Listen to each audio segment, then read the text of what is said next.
ಅಖಾಡ big fat ವಿಶೇಷ ಮತ್ತೆ ಮುಂದುವರಿಸ್ತಾ ಇದ್ದೀನಿ. ಈಗ ದರ್ಶನ್ ನಿಮ್ಮ ಸರದಿ ನಾನು ಇಲ್ಲೇನು ಹೇಳಕ್ಕೆ ಹೊರಟೆ ಅಂದರೆ, ಇಂಥ ವಿಚಾರಗಳಲ್ಲಿ ಸಾರ್ವಜನಿಕರ ಒಂದು ವಿಚಾರ, ಅದರ ಪಾಲ್ಗೊಳ್ಳುವಿಕೆ ಬಗ್ಗೆನೂ ಗಮನ ಕೊಡಬೇಕಾಗಿತ್ತೇನೋ, ಒಂದಷ್ಟು ಮಾರ್ಗದರ್ಶನಗಳು ಬೇಕಾಗಿತ್ತೇನೋ, ಸೂಚನೆಗಳು ಬೇಕಾಗಿತ್ತೇನೋ. ಎಲ್ಲ ಆಯಿತು, ಇವೆಂಟ್ ನಡೆದು ಹೋಯಿತು.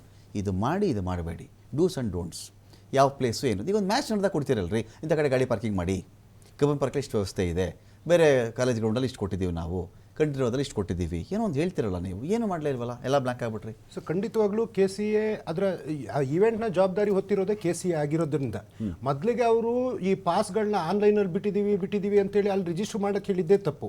ಮತ್ತೆ ಇಷ್ಟು ಪಾಸು ಅಂತ ಒಂದು ನಿಗದಿ ಇರಬೇಕಿತ್ತು, 30,000ನೋ 35,000ನೋ. ಆಮೇಲೆ ಅದು ಇಷ್ಟು ಪಾಸ್ಗಳು ಸೋಲ್ಡ್ ಔಟ್ ಆಗಿದೆ ಅಂತ ಮುನ್ನೆಚ್ಚರಿಕೆ. ಸರಿ ದರ್ಶನ್, ಹೇಳಿ, ಟಿಕೆಟ್ ಕೌಂಟ್ರಲ್ಲಿ ಟಿಕೆಟ್ ಅರಿಯೋವನ್ನು ತಗೊಂಡು ಅರೆಸ್ಟ್ ಮಾಡ್ಕೊಂಡು ಕೂರಿಸಿದಿರಲ್ಲ. ಇವತ್ತು KSCಯಲ್ಲಿ ನೌಕರನ್ನ ಅರೆಸ್ಟ್ ಮಾಡ್ಕೊಂಡು ಬರ್ತಾ ಇದ್ದೀರಲ್ಲ ನೀವು. ಅಲ್ಲ, ನಾನು ಕೇಳ್ತೀನಿ, ಕೇಳಿಸ್ಕೊಳ್ಳಿ. ಹೇಳಿ ಸರ್, ಹೇಳಿ. ನೀವು ಯಾವಾಗ್ಲೂ ಯಾರೋ ಟಾಪ್ ಲೆವೆಲ್ ಮನುಷ್ಯ ಬನ್ನಿ ನಾಳೆ ಸನ್ಮಾನ ಮಾಡ್ತೀನಿ ಅಂತ ಆ ಮನುಷ್ಯ ಅನೌನ್ಸ್ ಮಾಡ್ಬೋದು. ಟಿಕೆಟ್ ಕೌಂಟ್ರಲ್ಲಿ ಕೂತಿರೋನು ಏನು ಮಾಡ್ತಾನೆ, ಟಿಕೆಟ್ ಅವ್ನ ಕೈ ಕೊಟ್ಟರೆ ಅವನು ಅರಿತಾನೆ, ಹೋಗಪ್ಪ ಅಂತಾನೆ.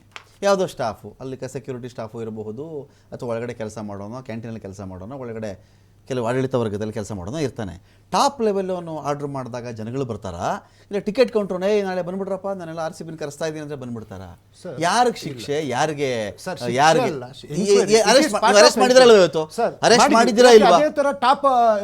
ಆಯ್ತು, ಟಿಕೆಟ್ ಕೌಂಟರ್ ಕೂತಿದ್ದೋನು ಈಗ ನಿಮಗೆ ತಪ್ಪಿಂದ ಆಗ್ಬಿಟ್ಟಿದೆ. ಅವನು ಗೇಟಿನ ವಿಚಾರ ಇರ್ಬೋದು, ಏನೇ ಇರ್ಬೋದು ಸರ್, ಯಾವುದೂ ರೀಸನ್ ಇಲ್ದಾನೆ ಯಾವ ಕ್ರಮವನ್ನು ತಗೊಳಕ್ ಆಗುದಿಲ್ಲ ಸರ್. ನಾವ್ ಹಂಗೇನ್ ತಾಂಡ್ರೆ ನೀವು ಬಿಡ್ತೀರಾ, ಕೂರ್ಸ್ಕೊಳ್ತೀರಾ ಬೆಳಗಿಂದ ಸಾಯಂಕಾಲ ತನಕ.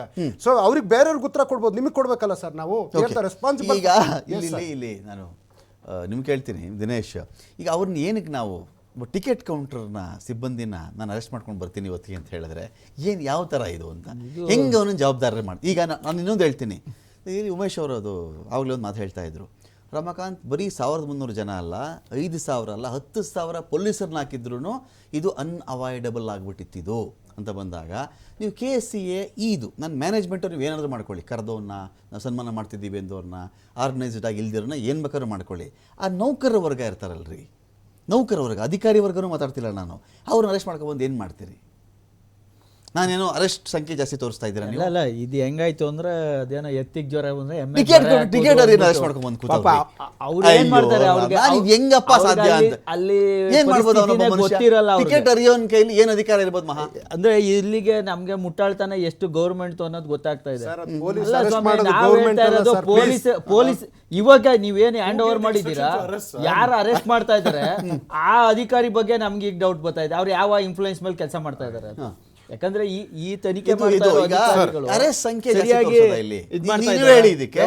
ಟಿಕೆಟ್ ಕೌಂಟರ್ ಕೂತ್ಕೊಳ್ಳೋ ಮನುಷ್ಯನಿಗೆ ಒಂದು ವೇತನ ಎಷ್ಟಿರ್ಬೋದು, ಅವ್ನ ಜವಾಬ್ದಾರಿ ಎಷ್ಟಿರ್ಬೋದು, ಅವ್ನಿಗೆ ಎಷ್ಟು ಆರ್ಡರ್ ಮಾಡೋ ಕೆಪಾಸಿಟಿ ಅವ್ನಿಗೆ ಇರಬಹುದು ಅಂತ. ಇದು ಹೆಂಗಿದೆ ನೀವುಗಳು, ಇದಕ್ಕೊಂದು ಎಕ್ಸಾಂಪಲ್ ಕೊಡ್ಬೇಕಾಗುತ್ತೆ ಸರ್. ಇವಾಗ ಎರಡು ಟೀಮ್ ಮ್ಯಾಚ್ ಆಡ್ತು, ಸೋತಿರೋ ಟೀಮ್ ಬಂದು ಪಿಚ್ ಸರಿ ಇಲ್ಲ ಅಂತ ಪಿಚ್ ಕ್ಯೂರಿಯೇಟರ್ ಹೋಗಿ ಅರೆಸ್ಟ್ ಮಾಡ್ಕೊಂಡು ಹೋದಂಗ ಆಯ್ತು ಸರ್. ಪಿಚ್ ಕ್ಯೂರಿಯೇಟರ್ನ ನೀವು ಪಿಚ್ ಸರಿಯಾಗಿ ಮಾಡಿಲ್ಲ ಅದಕ್ಕೋಸ್ಕರ ಅರೆಸ್ಟ್ ಮಾಡ್ದಂಗ ಅಂತ ಇತ್ತು. ಗುಬ್ಬಿ ಮೇಲೆ ಬ್ರಹ್ಮಾಸ್ತ್ರ ಸರ್ ಇಲ್ಲಿ ಸರ್ ಇದು. ಯಾಕಂದ್ರೆ ಸುಮೋಟೋ ಹೈಕೋರ್ಟ್ ಅರೆಸ್ಟ್ ಮಾಡ್ಕೊಂಡು ಬಂದಿದ್ದಾರೆ. ಸರ್ ಏಜೆನ್ಸಿ ಹೆಡ್ ಇರಬಹುದು ಸರ್. ಇಲ್ಲ ಟಿಕೆಟ್ ಕೌಂಟರ್ ಒಬ್ಬ ಮನುಷ್ಯ ಇದ್ದಾರೆ. ಇವಾಗ ಒಂದು ಟೀಮ್ ಸೋತ್ರೆ who will take the responsibility sir? Team captain. ಒಂದು ಠಾಣೆಯಲ್ಲಿ ಏನಾದ್ರು ಆಯ್ತು ಅಂದ್ರೆ ಯಾರು ರೆಸ್ಪಾನ್ಸಿಬಿಲಿಟಿ ತಗೊಂತಾರೆ? ಠಾಣಾ ಅಧಿಕಾರಿ ತಗೊಂತಾರೆ. ಈ ತರ ತಗೊಳ್ಬೇಕಾದಾಗ ಸರ್ ಒಂದು ಗಣೇಶನ ಹಬ್ಬ ಆಗ್ಬೇಕಾದಾಗ ಎಲ್ಲಿ ಪೆಂಡಲ್ ಆಗ್ತೀಯಾ ಅಂತ ಕೇಳುವಂತವ್ರು, ನಾಳೆ ದಿನ TV5 ಪ್ಯಾಲೇಸ್ ಗ್ರೌಂಡ್ ಅಲ್ಲಿ ಏನಾದ್ರು ಎಕ್ಸಿಬಿಷನ್ ಶೋ ಮಾಡಿದಾಗ ಎಲ್ಲಿ ಎಕ್ಸಿಟ್ ಪಾಯಿಂಟ್ ಇದೆ, ಎಲ್ಲಿ ಎಂಟ್ರಿ ಪಾಯಿಂಟ್ ಇದೆ, ಮೆಡಿಕಲ್ ಪಾಯಿಂಟ್ ಎಲ್ಲಿ ಇದೆ, ಫೈರ್ ಇಂಜಿನ್ ಪಾಯಿಂಟ್ ಇದೆ, ಪೊಲೀಸು ಆಂಬುಲೆನ್ಸ್ ಇದೆಯಾ ಅಂತ ಕರೆಂಟ್ ಸೌಲಭ್ಯಕ್ಕೂ ನಾವು ಬರಬೇಕು. ಅವ್ರಿಗೆ 100 ಪ್ರಶ್ನೆ ಪತ್ರ ಬರಬೇಕು. ಏನಾದ್ರೂ ಅಚಾತುರ್ಯ ಆಯ್ತು ಅಂದ್ರೆ ರಮಾಕಾಂತ್ ಸರ್ ತಾವು ರೆಸ್ಪಾನ್ಸಿಬಿಲಿಟಿ ಓನ್ ಮಾಡ್ತೀರಾ ಅಂತ ನೀವು ಸೈನ್ ಮಾಡಿ ಕೊಡ್ಬೇಕಾಗತ್ತೆ. ಇಂಥ ಪೊಲೀಸ್ ಇಲಾಖೆನ ನೀವು ಇವತ್ತು ದೂರ ಮಾಡ್ತಾ ಇದ್ದೀರಲ್ಲ ಸರ್, ಗುಬ್ಬಿ ಮೇಲೆ ಬ್ರಹ್ಮಾಸ್ತ್ರ ಸರ್. ಅಲ್ಲಿ ಏನಂದ್ರೆ ಇವತ್ತು ನಾವು ಕೇವಲ ಸರ್ಕಾರ ಬ್ಲೇಮ್ ಮಾಡೋದ್ರ ಜೊತೆಗೆ ಜನರು ನಾವು ಇದ್ರ ಬಗ್ಗೆ ಮಾತಾಡಬೇಕು. ಯಾಕಂದ್ರೆ ನಾವು ವಿದ್ಯಾವಂತರಾಗ್ತಾ ಇದೀವಿ, ಪ್ರಬುದ್ಧರಾಗ್ತಾ ಇಲ್ಲ. ಎಲ್ಲಿ ಹೇಗ್ ನಡ್ಕೋಬೇಕು, ಏನ್ ಮಾಡ್ಬೇಕು ಅನ್ನೋದು. ಮತ್ತೆ ಏನು national institute of disaster management ಇದೆ, ಅವರು ಪ್ರತಿ ಹಂತದಲ್ಲೂ ಇದ್ದಾರೆ. ಅಂದ್ರೆ ನ್ಯಾಷನಲ್ ಲೆವೆಲ್ ಇದೆ, ಸ್ಟೇಟ್ ಲೆವೆಲ್ ಇದೆ, ಡಿಸ್ಟ್ರಿಕ್ಟ್ ಲೆವೆಲ್ ಅಲ್ಲಿ. ಅವ್ರುಗಳು ಈಗ ಸ್ಕೂಲ್ಗಳಲ್ಲಿ ಮಕ್ಕಳುಗಳಿಗೆ ಇದೇನು ಡಿಸಾಸ್ಟರ್ ಮ್ಯಾನೇಜ್ಮೆಂಟ್, ಕ್ರೌಡ್ ಮ್ಯಾನೇಜ್ಮೆಂಟ್ ಬಗ್ಗೆ ಅರಿವು ಮೂಡಬೇಕು ಇದ್ರ ಬಗ್ಗೆ. ಅದರಿಂದ